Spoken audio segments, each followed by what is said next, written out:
and welcome to the latest episode of History You Didn't Know But Should. I'm Ray. And I'm Chris. And today we're going to be looking at the 20th anniversary of September 11, 2001. And Chris, when I think that it has been 20 years, it seems like just a few months ago sometimes, but it has actually been 20 years since 2001, that fateful September morning.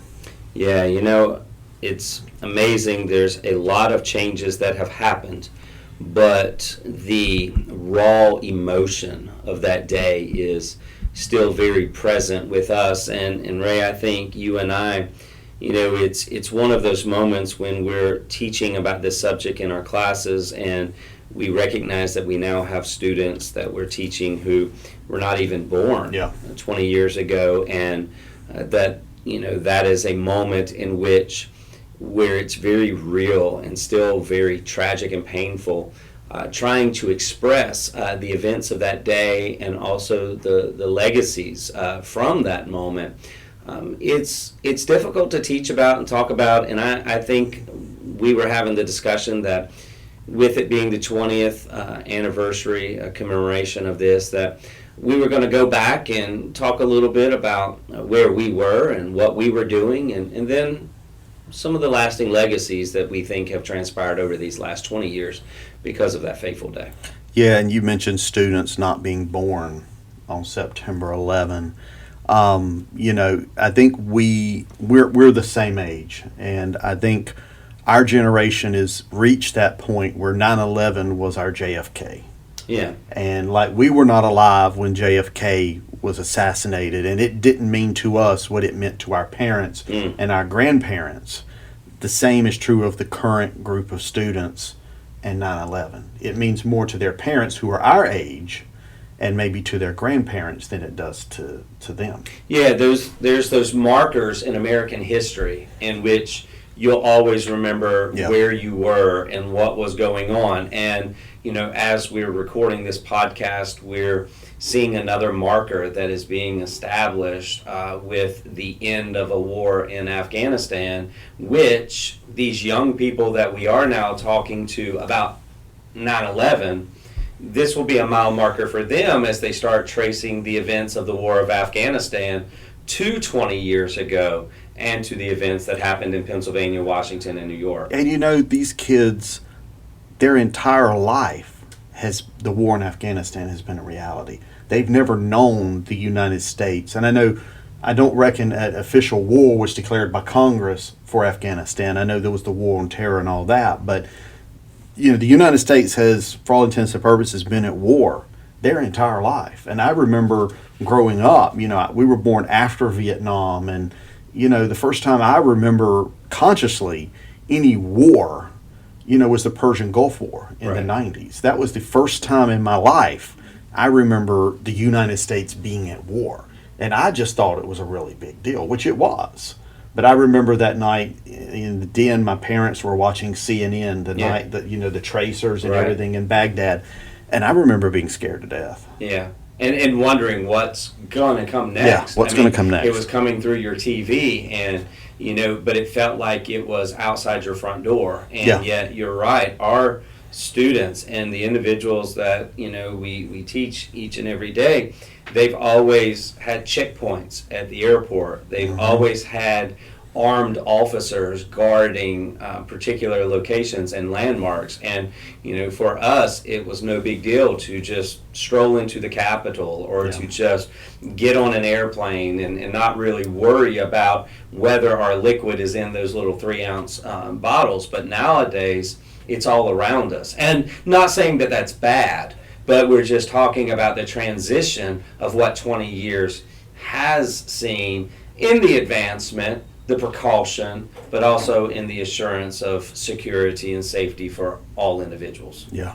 And when we go back and we talk about where we were when the events unfolded, there are a few events that have occurred in my life that I say, all right, I know right where I was, whether it was Space Shuttle Challenger, whether it was Space Shuttle Columbia, whether it was Columbine or 9/11. In each of those events, I can tell you exactly where I was when they happened. So Chris, where were you on the morning of September 11, 2001, and what were you up to? Yeah, so I remember it very clearly. It is one of those moments. Yeah. I think that I can speak more clearly about 9/11 than I can about a Columbine or any other thing, because I was teaching at Northwest in Guilford County in North Carolina, Greensboro. And every morning as I was teaching, it was a history class, I always would turn on the news. And I remember we would turn on the news, and the first thing we would do for that class is there would be a 2 or 3 minute news segment that would just kind of give you the events of the day yesterday. And I guess we could call it, this was local news, but Right. and then we would talk about those things. And I just remember it was old little TV, a little cart, a little small TV. And I remember we had just finished watching that, and all of a sudden it stopped, and there was the image of the towers. And I remember watching with horror as they were broadcasting, and they showed the first plane hitting the tower, and with my students that were there. And I remember, first of all, my just shock and horror at what I was seeing, thinking, okay, what's going on? This is not real. Something's happening. What have I done? And then immediately after that, seeing kids scared, and then all of a sudden hearing over the intercom, turn the TVs off, stay in your rooms.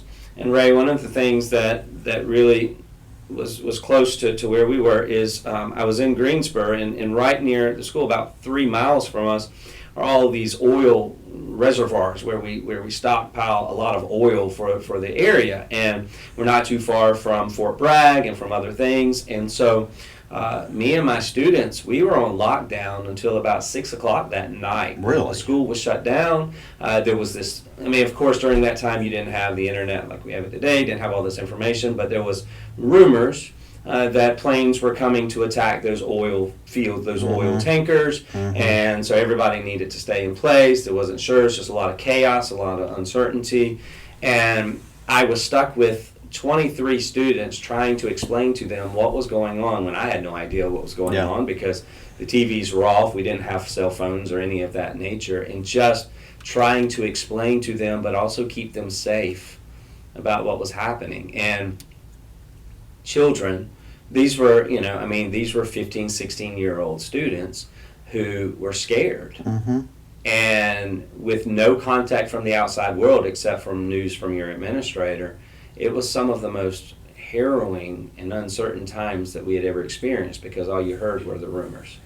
Yeah, that's interesting. I didn't know there were schools that had basically locked down, but I guess it was probably because, were you in Greensboro? Yeah, we were in Greensboro. Like I said, we were 5 miles from, there's about 8 or 9 different containers, and it was just uncertain about what was going on. And so they just had to figure it out, because at that moment, what did we know? We didn't know anything. We didn't know anything. Yeah. We were hearing about a plane, and then another plane, and then another plane. So we didn't know if this was some attack on all 50 states. We didn't know if we just didn't know. Right. And so I think there was a lot of just, let's pause, let's make sure everybody's safe, let's just assure. I remember police pulling up. There's just a lot of things you remember, but I also think that we all have different experiences from 9/11 as well, in different things, and you have an experience as well that kind of presents some of those same uncertainties as well.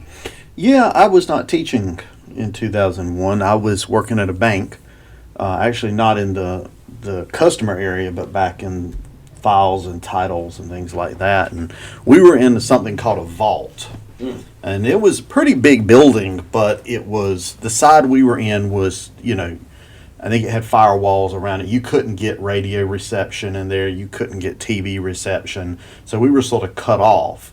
But one of the ladies in my department had gone to a different side of the building and had heard that a plane hit the World Trade Center. And she comes back in and said, told us that a plane hit the World Trade Center. And, my initial thinking was, okay, a Cessna or something got off track, pilot had a heart attack. Yeah, I just really didn't think much about it. And then word came in, and I don't remember who brought this word in, that a second plane had hit. And then it was like, okay, this is not an accident. And I still didn't know they were the large passenger planes. I still weren't aware. It took me a little while, I think, that morning to actually get the information. Okay, this is what had happened. And we put a radio on top of some cubicles, and we were trying to pick up some station. I think the best we could get, if memory serves me right, was a really poor reception of the Rush Limbaugh show, of all things. But the first time I actually saw what was going on and actually had a real idea of how big and serious it was during my lunch break. I went to the bank lobby in order to cash a check or whatever it is I was doing, and they had the TVs on it there. That was the first time I think I saw, okay, this is a big event. And then, went back to the vault, sort of locked away, and of course the rumors were swirling in the vault. They're coming to the bank, and it's like we were in the middle of the woods. I mean, I don't want to give too much information on where I was, but I mean, we were in a very, very rural area, and there was no chance in the world we were being targeted. But the rumor mill had started circulating, and so, I remember going home and listening to the radio on the way home, but, still not until I got home did I get enough information to really, for it to really hit me, I guess, like it did you in your class. Well, I think it was the day that time stopped. Yeah. And I think, this is where technology can be a valuable resource, but it can also be a curse, But in that moment, I think if we would have had more information, I think things would have probably been done a little bit different in our local context, right? Yeah. I think if we could have known a little bit more about what was going on, that's where that 24-hour news cycle happened. Because where I was, like I said, it was just gossip. Right. Because we were in a context where we couldn't watch a TV. We couldn't. There were no TVs in our building, but we couldn't watch TV. Radio was bad reception. There weren't cell phones and all that. So it was really, the information we were getting was spotty at best and not good. So but I can't imagine being in a classroom full of students and have something like that happen. Yeah, it just goes. I think back, you were talking earlier, it's been 20 years. And so I'm thinking back 20 years ago, and I was a young teacher. I was fresh out. Right out of college, a little older than that because I had transitioned, from another line of work into the classroom. But, Ray, think about that. 20 years ago, those students, 35, they're 34 or 35 today. Yep.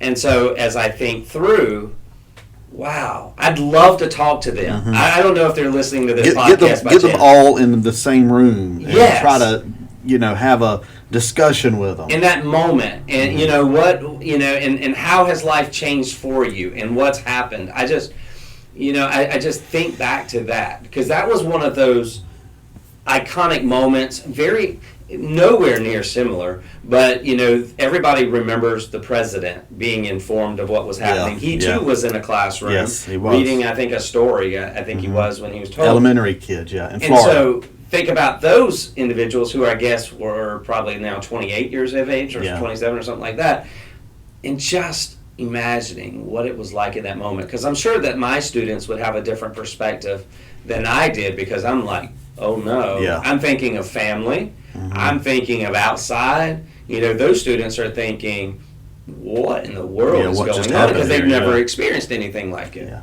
Well, I don't think none of us had ever experienced anything like it. And I remember, just really not knowing what did this mean for the nation, because I don't remember, I don't know how much you remember about this because President Bush's initial speech, which had been, they were flying him on Air Force One from one secret location to another secret location, and he gave a speech at one of these locations, and it just wasn't. He was in this I guess a military bunker or something, and it just didn't look really good. The optics of it were pretty bad. But then, of course, he came back to the White House that night and gave the speech from the Oval Office, and then, of course, he goes to Ground Zero and with the megaphone and the fire trucks and everything. But I think for me, it was like, what does this mean for the nation? What does this mean for the world? Where are we heading? And of course, with me back at that time, it was, is this the end of the world type of thing, type of thinking. So let's think through this. It's been 20 years. We think about recent events, as we mentioned, with a withdrawal of American forces from Afghanistan. And so what are some of the legacies that we take away from 20 years ago. And, I think there's a couple of things that are positive, but I think there's some negative things that we've gathered. And so I don't know, we can maybe talk through these and see if we agree, disagree, and kind of see how it works. But, All right. I think number one is that we have better intelligence. We have a better surveillance system, if you will. I don't know, maybe the correct term is that our security infrastructure has dramatically improved because, let's face it, we just jumped on a plane. We Yeah. didn't. Yeah. The only person holding us back was the ticket agent. Mm-hmm. And all she did was look at it, make sure I was on the right flight. She wasn't interested about what I was wearing, what I was carrying, or anything of that nature. So do you feel that we're safer today because of 20 years ago? I think in some ways maybe yes. I think, like you said, you've got the tighter security at airports. I know schools and universities and colleges are more sensitive now to things that may be said, threats and things like that. There's certainly I think a heightened level of sensitivity to those type of things. But on the other hand, I think recent events have shown to me that there may be a threat from within the United States that we haven't really wrestled with yet. An internal domestic threat against the security and safety of the United States. And I wonder if we as a nation are really prepared for that threat, which I think is going to be the next big problem. So that would lead us to maybe make the statement that over the last 20 years, what we have seen through 9/11 is that terrorism looks different today I think so. than it did 20 years ago. So, in 1983 in Beirut, we remember that bombing of, our soldiers. And then we look at a plane, and now we have these IEDs and these other pipe bombs and other things. As you mentioned, domestic. We see a lot of domestic terrorism more so than foreign terrorism. I think, correct me if I'm wrong, but has there been a terrorist attack in the last 20 years since 9/11 on American soil? Well, I think that depends on your definition of terrorist attack and how you would label something. I think the answer is yes. When you look at the bombing at the race a few years ago, I forget where it was. Was it Chicago?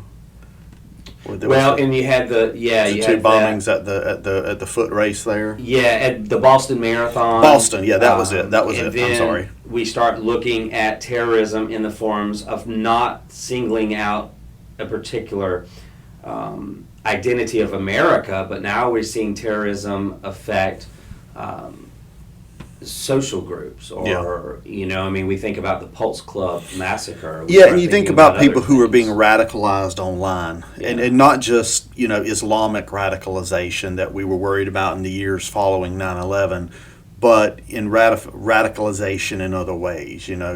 Sort of far extreme right wing groups, far extreme left wing groups. It's not an attack on America per se; it's an attack on people now. Right. Yeah. It seems to have broadened to this. I'll attack you because of your orientation, or I'll attack you because of your race. Or because of what you think. Or what you think. And that terrorism has actually become more of a domestic situation, as you mentioned, more than a foreign thing. Now, that doesn't mean the foreign threat's gone, but I think as a nation, we're probably more sensitive to that than what we were. And we're probably better prepared for a foreign attack than we are for a domestic attack, because domestic is... It's all around us. We don't know. You can't protect everything at every time. Well, there was the guy, and what was this, in Nashville, Tennessee? Yeah, that in the downtown section a couple and months that ago. I think was certainly an example of homegrown terrorism, so to speak. Even though I don't think anybody was killed in that. I think the guy who did that actually took pains to make sure people weren't around when it exploded. But it just shows us. It creates terror, so it's terrorism. Right, yeah. And that terrorism is looking so much different nowadays and in different ways. But, I think there's a couple of other things we can take from this. You mentioned the the immediately following 9/11, there was this mad rush to judgment about people and their religious Yeah. views and their identity. And I would like to think, and I know that this is not 100% the case, but I'd like to think that we have become more understanding of different cultures, different religions. I would hope so. Yeah. I mean, I would hope so. I don't know that. I guess it depends on where you're looking. In some places, I think we have, and in some ways we haven't. I remember after 9/11, there was a gas station near where I live, and it was being owned and operated by some people from the Middle East, and they were of the Muslim religion. I mean, they couldn't plaster American flags up fast enough because anybody who knew them knew they were fine and nothing going on there. But they were really scared about backlash from people and from some people in the community. I don't think it happened, but they were really scared about that. And I would hope we're in a better place as a nation. Both of us teach religion Yeah. at the college level, and I know, speaking for me, and some of the responses that I get from my students as we talk about the different religious groups that are out there in our society, and I hear students say, I feel that I've become much more educated, Right.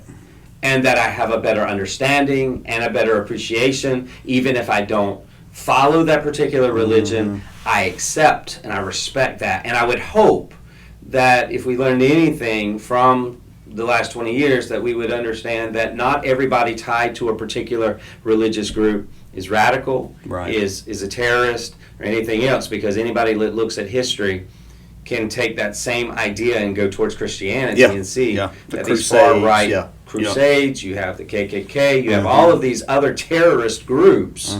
So we have to make sure that we have a better understanding that not all people are all bad people. Differentiate from the extremist in a group and just the regular people within the group. Yeah. Differentiate. And I think teaching world religion and taking world religion classes is a great way to get a better understanding. And I think that's why the humanities or social sciences are so important in a college education. Even if a person's going to get a technical degree, getting that foundation in the way people are, because the world's getting smaller. We don't teach Western civilization anymore, Right. and there's a reason for that. It's Right. now world civilization. Right. So you're coming into contact with people of different religions and different worldviews, and it's important that you have a better understanding of those worldviews and those religions. I think another thing that we've discovered over the last 20 years, and I look at the 9/11, but I'm also looking at the recent COVID crisis, and also going back to Afghanistan, is that heroes come in all shapes and sizes. Yeah.